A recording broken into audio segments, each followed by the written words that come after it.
Туруңуздар, көңүл буруңуздар. 3-4 январь Көжөмкөл атындагы спорт ордосунда биринчи шоу «Бир жашта» жыл ичинде берүүгө катышкан меймандар сиздерди жаңы жылыңыздар менен куттуктап, жаңы боор дезген тамаша, жан эргиткен ыр күлкү тартуулашат. Катышуучулар Рахман Разыков, ар бир айдын 6-сынын куудулдары, Абдыкадыр Матов, Жоролор куудулдары, Юрий Бакков, ырдайлы кыргыз ырлары, Роза Шакирова, Нурлан Насип, Асей, Нурмат Садыров, Тотомидин менен Сурма мерген турган Кайрат Кыргыз. Кечен жүрүшүндө сиздерди кызыктуу оюн зоо, кызыктыруучу белектер күтөт. Башталышы саат 18:00.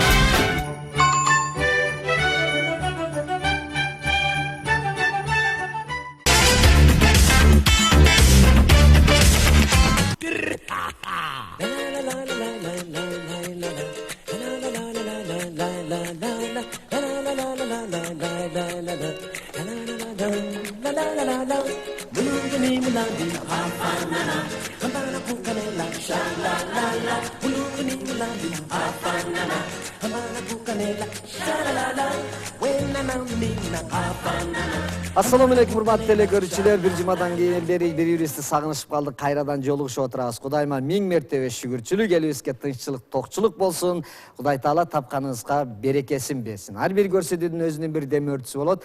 Өткөн көрсөтүүдө өзүңүздөр күбө болгон чыгарсыздар. Мына ушул Кыргызстанда Россиядагы Тимати деген ырчуу жигит бар го. Мына ошонун Black Star дегенин фирмасынын Азия Молда өзүнчө официалдуу магазини ачылган. Ошол жердеги кийимдерден мына бүгүн кызыбызды бул жака чакырып коелу болуп чаап койсоңуздар болот. Мына бүгүн дагы мына ушундай сиздерге жарнама катары көрсөтүп коелу. Мына мындай болгон футболкалар жаштарга ылайыкташкан, азыркы учурда тетигиндей болгон бир сумкалар чыга баштаган экен. Муну биз илгери чоң аталарыбыз согушка катышкандар бес мешок катары көтөрүп жүрчү эле, ошол кайра айланып келип бизге мода боло баштады окшойт. Мына ушундай Black Star'ды Азия Молдон барып алсаңыздар болот.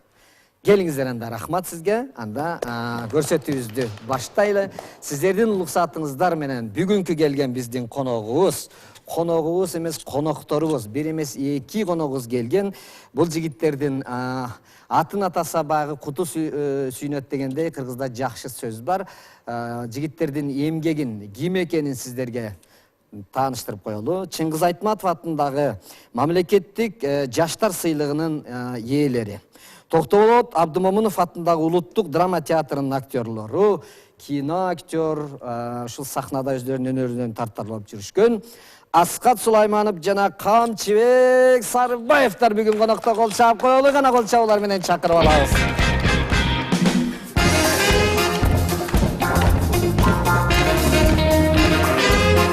Assalamu alaikum. Gel. Сахнада жүргөн жигиттер өзгөчө тамашадагы тартуулайсыңар. Кинодогу дагы ролдоруңардын баары адамга бир жакшы маанайды тартуулаган өнөрлөрүңөр бар. Ошон үчүн мен ойлойм, мына мен өзүмдөн деле сезем, көчөдөн деле кетип атканда көргөндө жылмайып болот. Жок дегенде бир проблемасын ойлонуп кетип аттыран өкүңөрдү көрүп калса, бир аз жылмайып, сүйүнүп, ошол бир аз убакыт болсо да ошону унутуп калганына, демек бул биздин ишибиздин бир ийгилиги болсо керек. Ошону көрүп кубанып, ушул сөз менен баштай бербейли анда. Таанымал жылдыз деген ким десе, биринчи таанылганга аракет кылган адам, кийин таанылгандан кийин эптеп таанылбай бир жерден кетип калышка аракет кылган адам дейт го. Азырда силер азыр ал нерседен өтүп, бирөөлөр бизден таанып калбасаң, көрүп калбаса экен деп бир жерге барсаңар, жашынып мындай бир кененирээк отуруп кетсем экен деген учурда кылсаңар да туурабы? Ошо биринчи таанымал болуп жүргөндө өзүңөрдү кандай сезип, мындай бирөө таанып калса аябай сүйүнүп, бири-бириңерге айтып, мени көчөдө бирөө таанып калбадыбы деген учурлар болдубу? Камчы башта. Менден 4 ай улуу. Аксакал. Меник мындай болгон. Яка коюп көр. Көрүнүп жатты, кызыктуу эле. Мындай болгон меники. Эң биринчи эмнегедир билбейм да, кызык. Элдин баары жана тамак жөнүндө эле жарнакка эле көп чакыра баштады да, биринчи чыккандачы. Анан Дезирти деген фильм тартылып бүттү, анан бир Чыңгыз хандын суусундугу деген чыкты. ошол чыккандан кийин кетип баратсам артыман бир машина айдап бараткан бир киши көрдү да мындай бир карады дагы кайра мынтип карады. Карап туруп токтош деди. Макул деп түштүм. Түштөм Сен жанында айдап кетип атасың. Жок, мен жанында бир байкемдин жанында кетип баратам. Тиги водитель авган алып баратып мени көрүп калыптыр. Токтош деди. Байкем айттым токтоп атса мен деди. Анан токтоп түштү. Байкем чыкты. Эмне болду деди. Машина менен бирдеме болдуму деп чыкса, жок, мен тиги баланы бир жерден көргөм деп эле анан өтүп калса сен рекламачы ким боласың да ого десе. Анан акырын чыкканда байкеме коштошуп, кучакташып анан жакшы аткардың сонун деп кучакталып кетип калды. Кеткенден шак байкемди карадым да өңүндө өзгөрүп шак байкемди алып туруп көрдүңбү дегенсип. Машинага келип отуруп алсам. Байкадыңбы депчи. Байкадым көрдүңбү деп туруп машинага отуруп алып үйгө келдик. Келип алып тиги жеңеме качан айтат тиги камчыны таанып айткен деп качан айтат деп айтып унчукпайт байкем ал жөнүндөчү.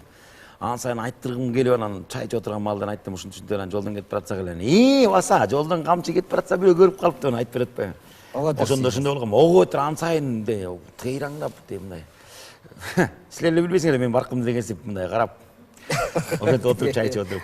Ошондой болгом. Ошко кетип атканда Төбө башыда алдында тиги эме текшерет го машиналар токтотуп анан 20 сомдон 50 сомдон акча алат эмеспи? Анан 40 сомдон алат экен. Тынар апасын салып алып кетип атат да. Тынардын апасы аябай тамашакөй киши болгон да, мен өзүм кетти анан. Ошол жерге жеткенде анан баягы жерде шлагбаун тосуп анан мынтип акча ала коеюн сен Тынар отурган көрүп, ой, сиз белеңиз, болду өтөрүңүз, эми сизден акча албайбыз деп өткөрүп койсо анан нар жакка өткөндө энди Тынар дагы мындай болуп апасына. Көрдүңүзбү апа менин кадырымды дептир да. Кандысы апасы мынтип коет дейт.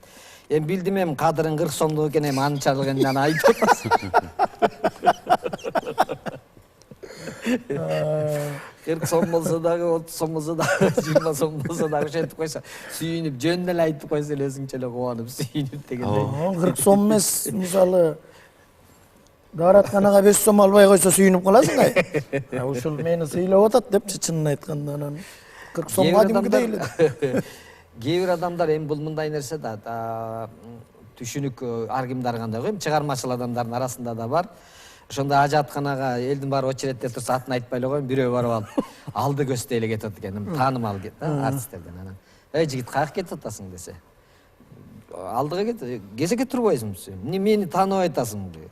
Мен баланчамын да. Эми ошо ажатканага атын айтып, очеред талашкандар да болот го мындай.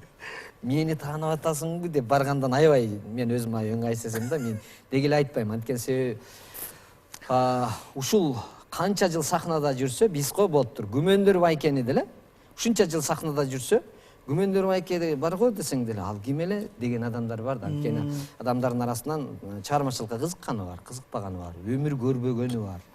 Көрсө деле ошол ким эле деп койгон өзүн авторитет көргөндөр бар. Анысы да бар, түрлүү адамдар бар экен да. Жок, андай окуя мен пайдаланам көбүнчө жанакы ошондой очередте туруп атпайбы? Кезекте көп киши туруп аткандан карап туруп кирип баратканда эле, "О, кандай" деп атканда эле, "Ой, жакшы, кандайсыз" деле, баарын чыгып кетип атырын. Эми күмөндөр байкесине кирип кетиребенсем, эми сага болот да кирип кетире деп койчу. Кое турам ичиндегилер учашып чыгайын дегенде болчу. Ошол биз бала кезде ошону көп угат элек, баняга барып кезекте турса күмөндөр байке баары менен учурашып туруп анан кирип кетип атса анан бирөөсү, "Эй, каяка" десе, "Ой, ичиндегилер учурашып чыгайын" деп. Анан андай адамдарга көргөндө бир нерсени күтөт го.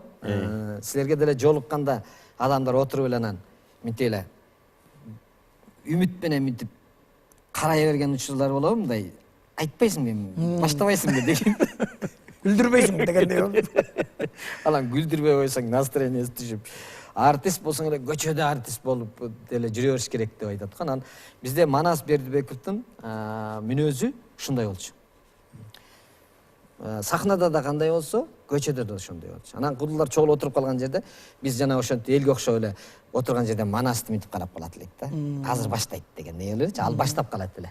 Ал ошондой эле да. Ансарындай көчөдө экөөңөр кандайсыңар, сахнада кандайсыңар, үйдө кандайсыңар дегендей мүнөз. Аскат билбейм, бирок мен мындаймын, үйгө барганда аябай серьезный, каадалуу, серьезный болуп мындай аракет кылам. Көчөдөн деле, сахнадан деле мындай жасалма сүйлөп, Анан мынтип койбойсуңбу деп күлүп коет го, коштопчу, өзүнүн сүйлөгөнүн коштоп күлүп коюпчу. Анта албайм, керек мындай эгер жеткире тургандай күлкүлүү нерсе болсо күлүп эле, ачык эле. Жиниме тийсе ачык эле айтып эле, ошентип эле айтам. Анан мындай эме тартым эметпейм. Мындай эмне эле жасалма сүйлөп, жасалма басып анан тияка басып барып бирди сүйлөп, бияка сахнага келгенде кооз боло калып, жашоого чыкканда кайра айтты, эме боло калып, андай деп билбейм, андай мен ушуну көнө алган жокмун. Аз кем деле ушундай жөнөкөй ал элечи. Камчы сахнада кандай, өмүрдө деле ошондой эле жүрөт негизи. Мен деле ошондой эле жүрөм, аракет кылам. Анан эл адамы болгондон кийин эшиктен урушпа деп баягы көп кишилер айтып калат. Көзгөчө мамаша. Кээде машина айдап баратсаң ушундай бир жиниңе тиет да. Кой десең да акырын баягы урушпайын деп өзүң кармасаң да болбойт. Анан бадак деп кетет да, анан ошондо машинада отурган туугандар айтып калат, сен антпе деп. Эми антпейин деп отуруп өзүң жүрөгүңдү жеп өлүп калбайм анан. Бир кыйкырып алсаң чыгып кетет да, энергия бар. Эс алып каласың. Анан кээ бир кишилер бар. Кызылга токтоп калсаң, ассалому алейкум, кандайсыңар, иштериңер жакшыбы? Ага душу жок. Жакшы, өзүңүздөр үй бүлө жакшыбы? Жакшы, мына азыр бояка бараттым эле деп бараткан жериңе чейин айтып ийесиң да, баягы көңүл. Жакшы да эле. Жакшыга жак. Анан кээ бирөө бар, алыстан келатканда эле сезилет өзүнүн адамдын энергиясычы. Аура туура эмес. Ойлоп келатканы сразу сезилет. Анан келген. Баягыдай мынтип койбойсуң дегенде эле жоголчу дейсиң. Баягы Күмөндөр айткандай, силерди ким төрөйтүшү дүйнөгө дегендей. Кандай аял төрөйт силерди дегендей болуп. Чын эле мурун баягы бизди киши тааный электе Күмөндөр байкени көрүп кээде айтчымын, эмнеге антип кеттиңиз, эмне көтөрүп койбойсузбу кичине деп. Эми мына бир 10 жылдан ашты го, өзүбүздүн баштан өтүп атат да ошол үчүн. Кадимкидей ушундай өзүң чарчап келатсаң, баягы бирөө айткандай, маршруткага түшкөндөн уялам дегендей болуп, маршруткага түшөм мен делечи, кээде машинең бузулуп калат, машина жок болуп калат дегендей. Ошондо да бир нервти жеп ийет да бир-экөөчү. Бирдей жигит төмүнөт, бирдей жигит жөө жүрөт деген ошол депчи. Тааныбаган эле кишилерчи. Ушинтип маршруткага түшүп калдыңбы дегендей кычыктанат да, эмне болду деп койбойт, наоборотчу, эмне болду? Машина бирдеме болгон го деген жок да, кайра тебелеп тептеп ошол жакта ушундай кишилер бар. Кишинин жакшысы да болот баягы. Жанагы немедей болот. Кызыгы мындай да.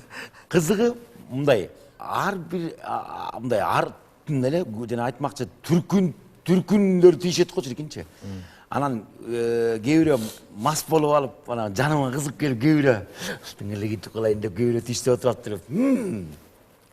Артистсиң анан. Эй, күздүрбөйсүңбү? Депчи. Анан ал дагы алыстан мындай ортоңо алысыраак туруп тийиштеп жүрүн. Анан кезде ушундай бир оозун түрүн көрөт экенсиң, аябайчы түрүн көрөт экенсиң. Кыз болуп келип, алдыңа эле кетип калайын келчи деп комду шалп этип өбөлөп кайра кетип калат да. Алдыңа эле кетип калайын, ушул баланы жакшы көрөм деп шалп этип кетип калат. Ал өпкөндөн кийин мояктуу элем анализдер тапшырып көрөлүк, бирок баягы көрсөм ошол винегрет, салат балатын бар тең, анан еще жанакындай бөдөнүн сүтү, бытпылдыктын сүтү, кыргоолдун сүтү аралашкандай мояктын бар тең эле өлө болуп калат да. Анан кеткенден ий деп туруп бүткөн эле мынтип арчып коюп кайра отурупчу. Анан аскамда туруп айтат эле.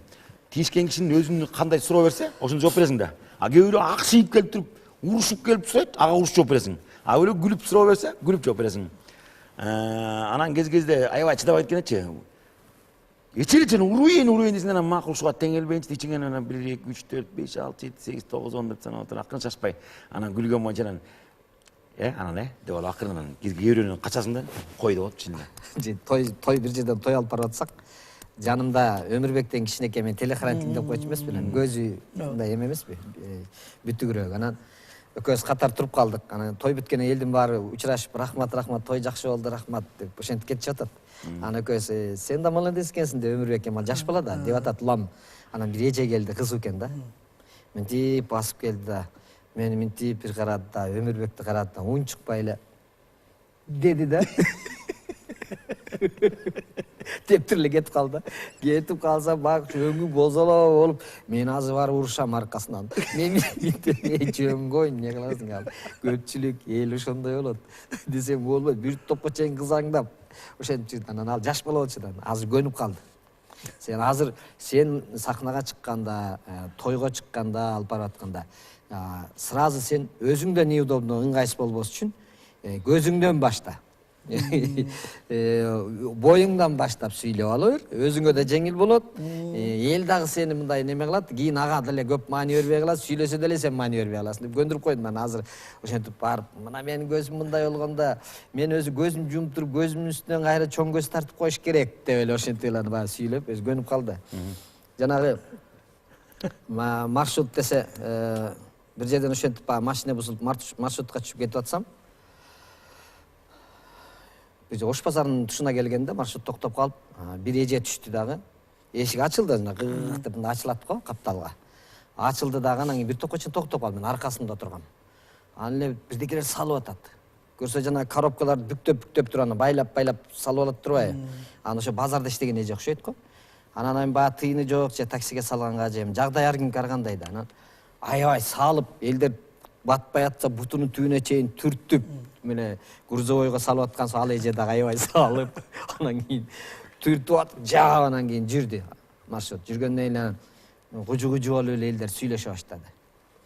Эми тиги ушуну неме кылбай эле койбойбу? Жөн эле таксиге жалдап кетсем эмне болот? Биз батпай атсак эми буну бутка коюп алып, анан ушундай туура эмес да дешип сүйлөнүп баштады.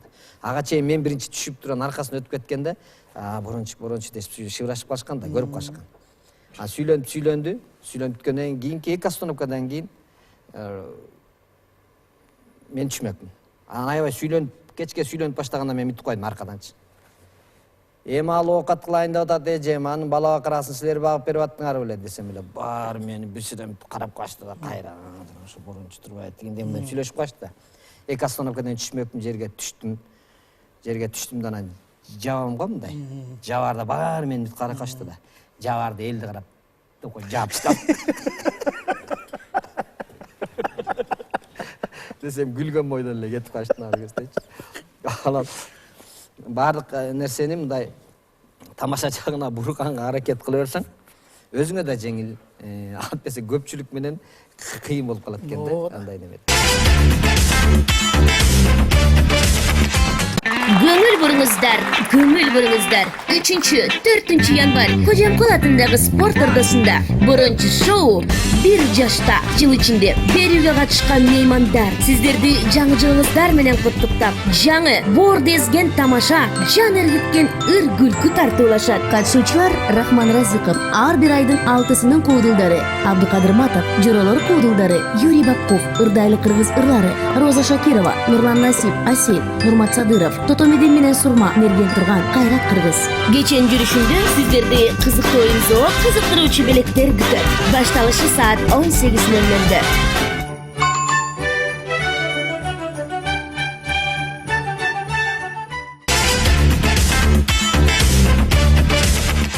Өң десе өң боюнча сөз болуп кетти да. Индиянын актерлорунун баарын, Индияга окшошсуң да сен, Индиянын актерлорунун түспөлү ушундай болот. Бирок кара тору өзү негизи камерада аябай сулуу болуп жакшы көрүнөт да. Ушундай эмеси бар экен да. Мен Индиядагы кинолорду, актерлордун баарын эле мындай өңү ак сыяктуу эле элестетчимин да.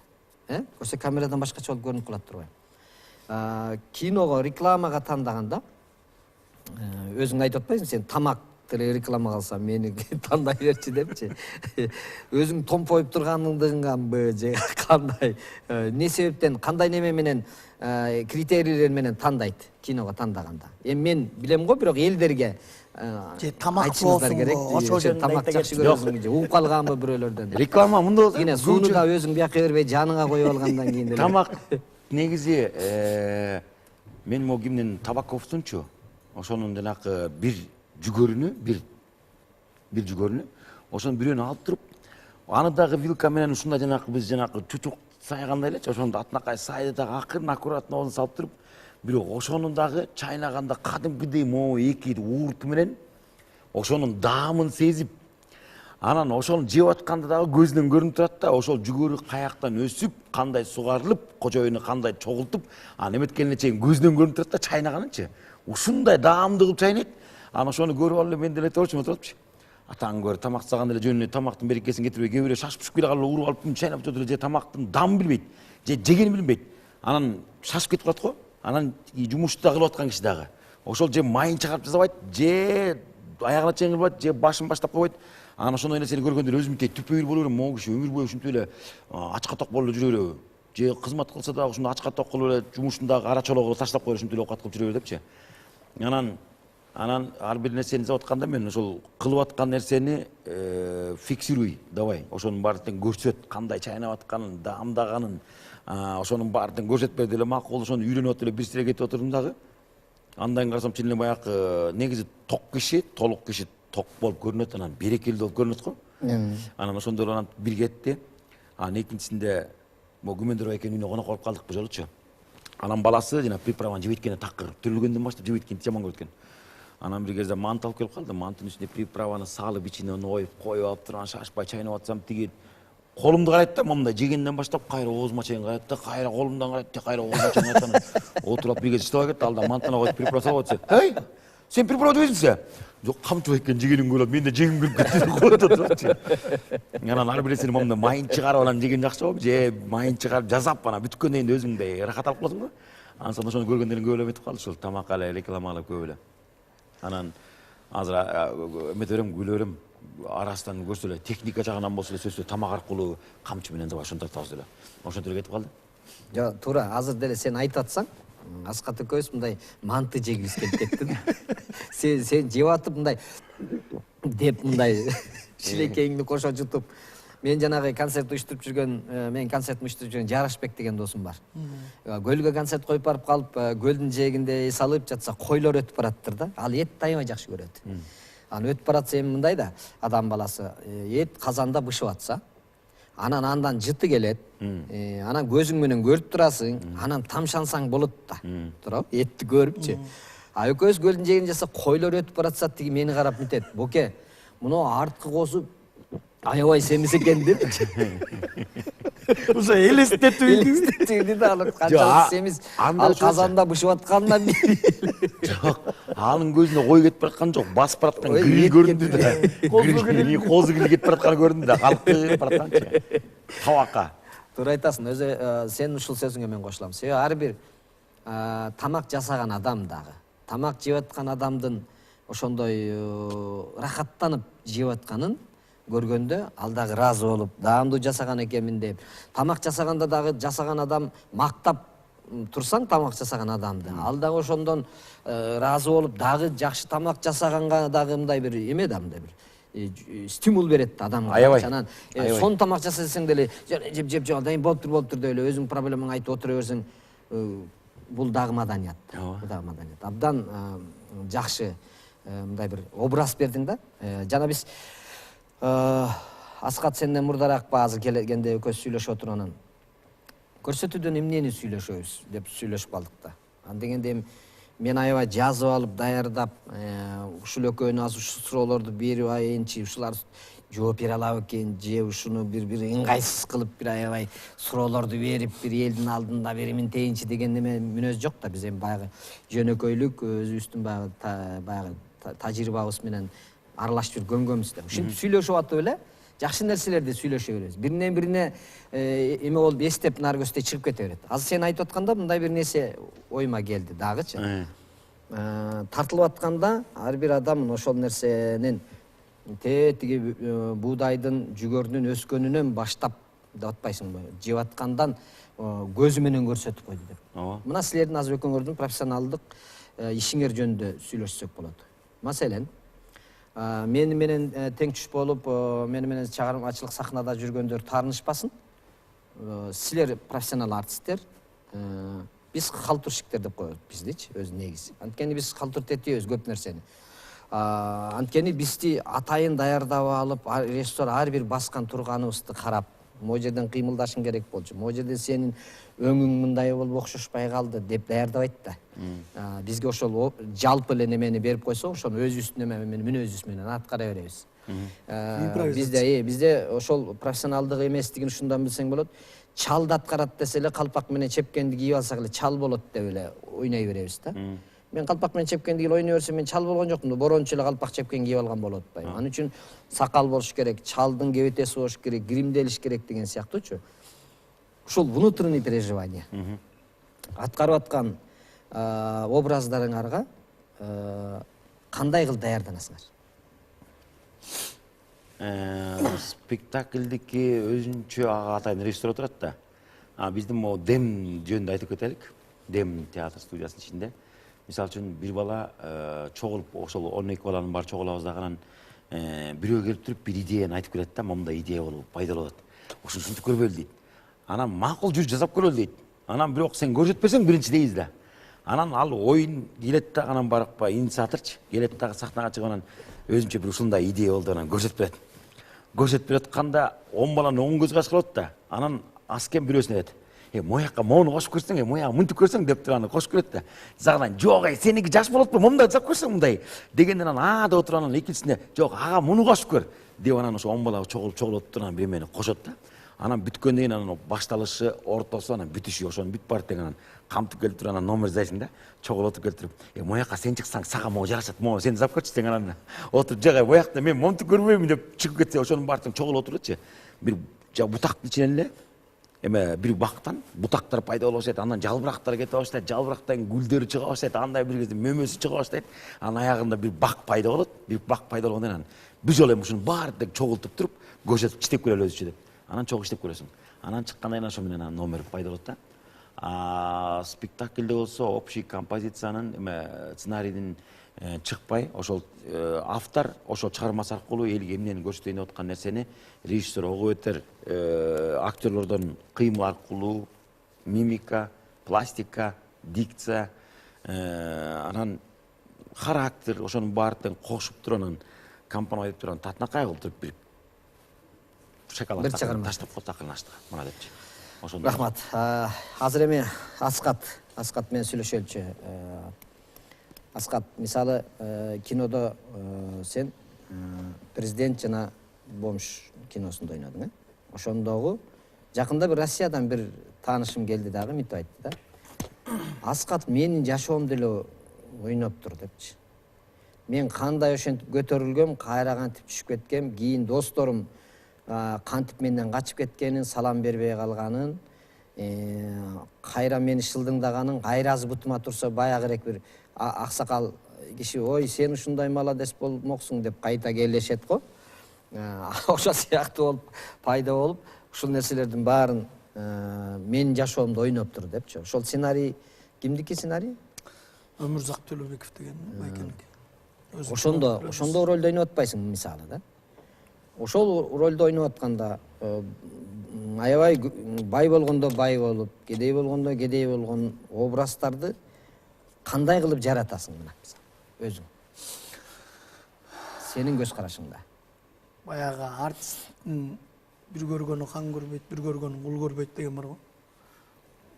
Бир туруп туруп эле бир бай болуп калабыз да биз да. Бир жашоодо. Бир туруп эле ал кет жок калгандан кийин кайра эле окуу иштейин, акча калбай барат. Бай болгондо да билебиз да.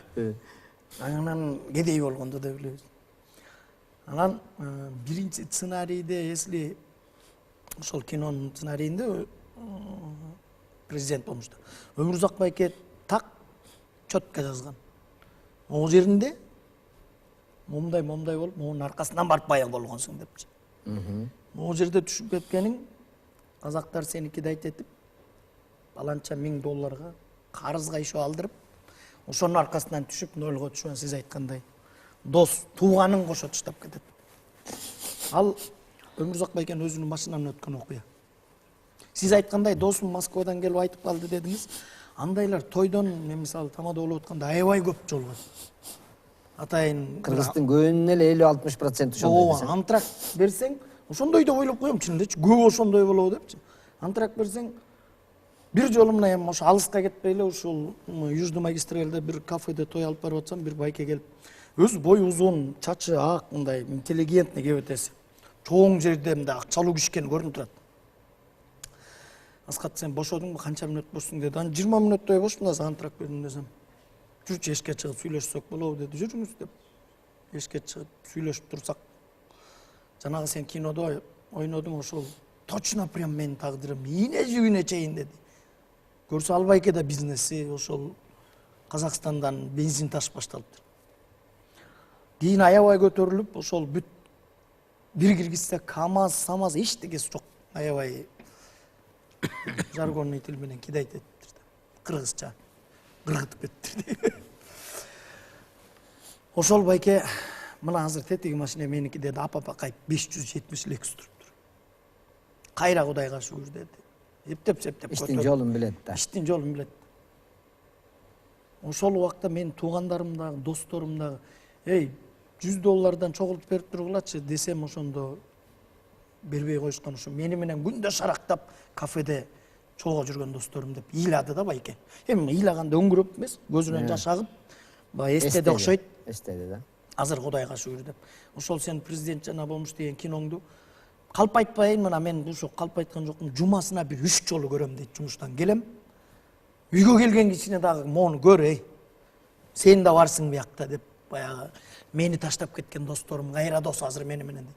Отурган жерден айтам дейт, силер сүйлөбөгүлө вообще депчи. Киши эмессиңер силер. Кайра мен акчалуу болгондо келип отурасыңар, но мени менен доссуңар болуптур деп. Акыреттик дос болом деген киши антип таштабайт деп байкуш жаш алып көзүнө. Анан андай тойдо көп кездешет да. Мен өлө жеткирип ойноп салдым дегенден да алысмын. Сценарий катуу жакшы түзүлгөн да. Бул киного түшүп аткандай сиз сурап атпайсыз кандай жаралат. Сценарийиң жакшы болсо бул режиссердун кинонун 90% уже утту деп эсептесе болот. Сценарий жакшы болсо. И 10% подбор актеров туура тандаш керек. Кинонун ийгилиги ошондо да. Анан, конечно, актерский игра 99% эмгек. Жок, мен жанагы сурап атканым сөз катымдай да. Ал ушунчалык канча деген акча суммадагы акчаны менен сызга отургузуп кетти. Экөөбүздү бирөө кидайт этип кетсе, тойдук акчасын бербей кидайт этип жүрүшү мүмкүн да. Ага анча деле переживать этпейбиз да, ыйлап, сызга. Андай болуп эле. Анан ошончо адамдын жанагындай внутренний переживаниясын бергенде кантип ошону жашап бере алышың керек.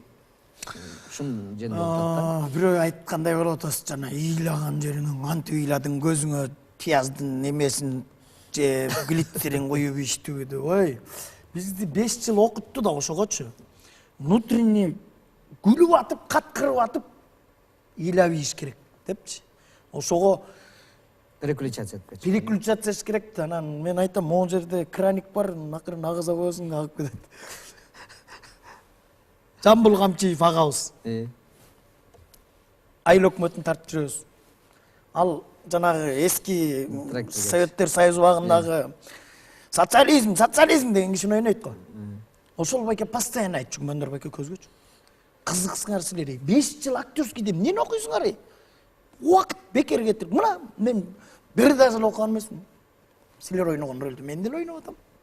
Деди. Деп атат. Деп жүрчү ага чейин. Анан ошол айыл өкмөтүндө байке чын эле жакшы актер, жакшы кудул. Анын зоолосун түшүргүм келбейт, но ошол бир кичинекей жеринде, социализм деген жеринде режиссер Эрнис Абжапаров аябай кыйналды. Эми мындай кыйкырып өкүрүп атат, но жеткире ойной албай атат да режиссердун оюн. Эрнис байке мындай айтат, тигиндей айтат, болбойт. Күмөндөр байке көз отурабыз. Как раз мен дагы мотоцикл менен келип, Күмөндөр байке чыгып келип, "Эй, могу экстремист алып барып жап, мен өзүм жооп берем" деген жери бар го. Ошол жерин такыр ойной албайт. 2 саат, 3 сааттай отурдук. Аякта сиз деле барсыз да, мындай отурабыз. Аябай түшүндүрүп койдум сизге. Ошол жерден кыйналдык го, туурабы? Ошондо Күмөндөр байкени, "Эй, бери келчи" деди. 5 жыл эмнени окуйт деп бизге ушунчу белең. Именно ушуну окуйт деп Күмөндөр байке ичине келди. 3 сааттан бери 80 кишини кармап отурасың деп. Ушуну окуйт 5 жыл актерскийде дегендей болуп. 5 жыл чын эле көрүнгөн эмени окута бербейт да. 1 жыл ошол состоянияны окутат, кандай кармаш керек. 1 жыл зирно образ адап коет. Ролүңдүн ичиндеги 1 сааттык ролдун ичинен ортосунан бир жакшы жерин кармап калып, ошого алдын чаптап, аркасын чаптап алсаң ролуң чыкпайт. Биз эми мына театрда иштейбиз го, Камчы көз 20 жылдан ашты. Чыкпай 3 ай иштеген ролдор болот. Уже элдин мээзин жеп режиссер менен согушуп чыкпайтын, жок, сеники жок болсо жок. Анан эптеп сөптөп бир күн эле бирдемеден бирдеме болуп тарсты өзүнөн өзү чыгып, "О!" дейт. "Мына, давай ушуну кармап кал, жоготпо" деп. Ошондон роль чыгат да. Анан эле "Моун эле ойной берсем роль чыгып кетет" деген туура эмес да. Ага дагы режиссер дагы ошого жана өзүңүз айткандай кээбите кеспир, кулк, мүнөзгө карап туруп ролду берет да. Жөн эле көчөдө кетип бараткан кишиге "Сен моуну ойно" деп бере койбойт. Ошондой эле да. Бергендердин жыйынтыгы көрүнөт. Ушул нерсени, Ошондо көчөдө кетип баратканда бере коюп ошонун жыйынтыгы көрүнөт. Мен ушул нерсени элдер түшүнсүн, көрсүн, угуп алсын. Себеби сиздердин кухня кандай экенин. Анан сахнада азыр мындай кийин чыгып жүрөм деген балдар, минтип эле бир интермеде ойной койсок болот окшойт экен деп түшүнбөсүн деген нерсе да. Бул профессионалдуулукка кандай маани бериш керек экен.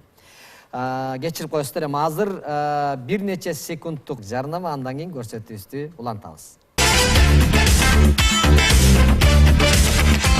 Көңүл буруңуздар.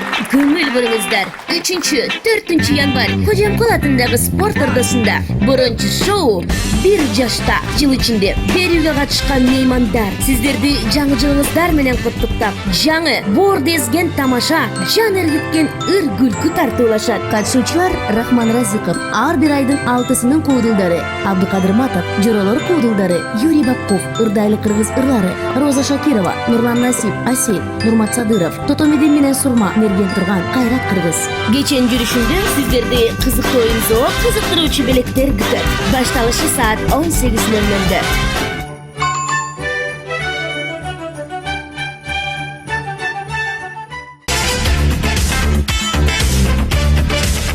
Урматтуу телекөрүүчүлөр, биздин көрсөтүүгө азыр эле кошулгандар болсо бир сыйра эскертип кое берейин. Чыңгыз Айтматов атындагы мамлекеттик жаштар сыйлыгынын ээлери, Токтоболот Абдымонов атындагы улуттук драма театрынын актерлору Аскат Сулайманов жана Канчыбек Сарыбаев бизде конокто. Кол чаап коюңуздар. Жаңы кошулгандар болсо, жантан бери абдан жакшы өзүңүздөрдүн кесибиңиздер жөнүндө жакшы сөздөр болду. Эми биздин көрсөтүүнүн өзүнчө да бир тартиби бар. Эми башка деле кесиптегилер келсе деле, алар деле бир импровизация кылып, бир өзүнүн өнөрлөрүн көрсөтүп коет. Эми силер профессионал актер болгондон кийин түшүнөсүңөр. Мен мындай деп айтайын дедим. Аскат канча? Аскат биздин өзүбүздүн эле жашоодо 2-3 күн майрамдап жүрүп үйгө келбей калдың. Канчы болсо келинчектин ролун ойноп берет. Канчы сен үйдө келинчегиң деле анын башыңан өтүп атса керек. Күтүп алганда кантип күтүп алышы мүмкүн. Ушул сценканы ойноп бересиңер.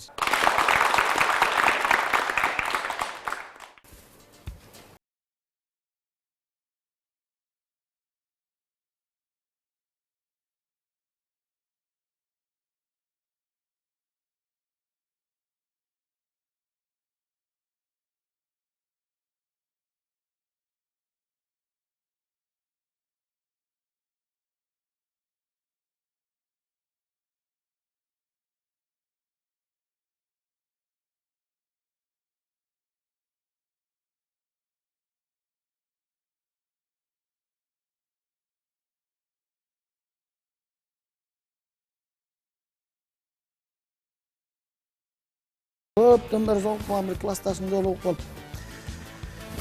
Аяш да келиптир, анан Аяш жүрү үйгө чай чегет дегенден кеч болуп кетти, уже саат 12-ден өтүп кетти, үйгө барайын десем. Кичине чай дегенден ошо отуруп кичине анан Көрүп турам чайыңды. Көзүңө датчигиң күйүп калыптыр го. Датчик бияка келатканда досторго көңүл айткыла, 2 күн болду үйгө бара элекмин десем, ошо кичине бильярдка кирип Сени жыргап жүрөр. Мен эле баягы былтыркы аркы жылкы шымдын баарын кийип жүрө берейин. Карчы жыртылып бүт бартаң айрылып калды. Же балаңдын башында эчтеке жок, кызыңды садик көрө албайбыз. Сен болсо жүргүчү. койсоң мени. Бейиш болгону атам туура айткан, ошого бекер тийдиң деп. Кечирип койчу, мен акча канча берейин, берем да. Шымың да жыртылып. Коштан итти көчө тиги алма сурап үйүнө кире кой десем тутуп кетип калчу. Ойлого болду. Кайсы кошун алтында жүрөбүз, биздин кошуларларда алма жок, Тиги артыкы, бул экөөнө эмес, бул экөө бермек беле. Муну бөлүп тирип алма эмес. Арткыныкында деле алма өспөйт, сен өзүң каякта жүрдүң. Tamam tamam.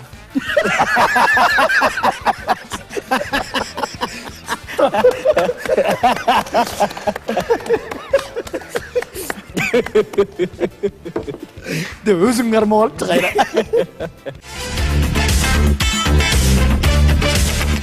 Бир ортого чыгып бир кичине кыймылдап жантан бери отура бербей, ортого чыгып бир экөөңүздөр бийлеп берип коюңуздар да шарты бар.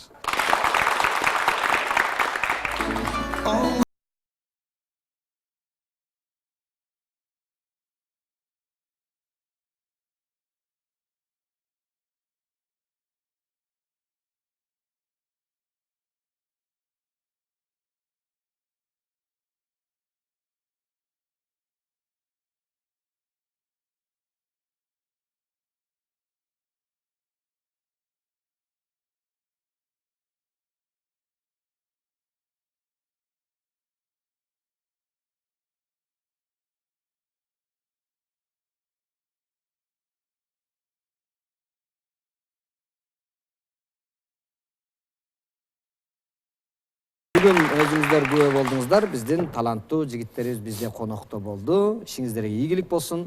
Ден соолукта болуңуздар. Рахмат. Чоң рахмат сизге дагы. Узатып коебуз. Ушун менен бүгүнкү биздин жагымдуу, таланттуу жигиттер менен конокто өзүңүздөр күбө болдуңуздар. Эмке жолугушканга чейин саламатта калыңыздар. Алдыда турган телефонго, WhatsApp'ка кызыктуу окуялар болсо, жакшы сүрөттөр болсо, интернеттен алынып эмес, өзүңүздөрдүн жашооңуздарда болгон сүрөттөр болсо, видеолор болсо жөнөтүп туруңуздар. Биз көрсөтүүнүн башында көрсөтүп турабыз. Эмки жолугушканга чейин саламатта калыңыздар. Ишиңиздерге ийгилик болсун. Көңүл буруңуздар. 3-4 январь Кожомкул атындагы спорт ордосунда биринчи шоу «Бир жашта» жыл ичинде берүүгө катышкан меймандар сиздерди жаңы жылыңыздар менен куттуктап, жаңы боор дезген тамаша, жан эргиткен ыр күлкү тартуулашат. Катышуучулар Рахман Разыков, ар бир айдын 6-сынын куудулдары, Абдыкадыр Матов, Жоролор куудулдары, Юрий Бакков, ырдайлы кыргыз ырлары, Роза Шакирова, Нурлан Насип, Асел, Нурмат Садыров, Тотомедин менен Сурма мерген турган Кайрат кыргыз. Кеченин жүрүшүндө сиздерди кызыктуу оюн зоо, кызыктыруучу белектер күтөт. Башталышы саат 18:00.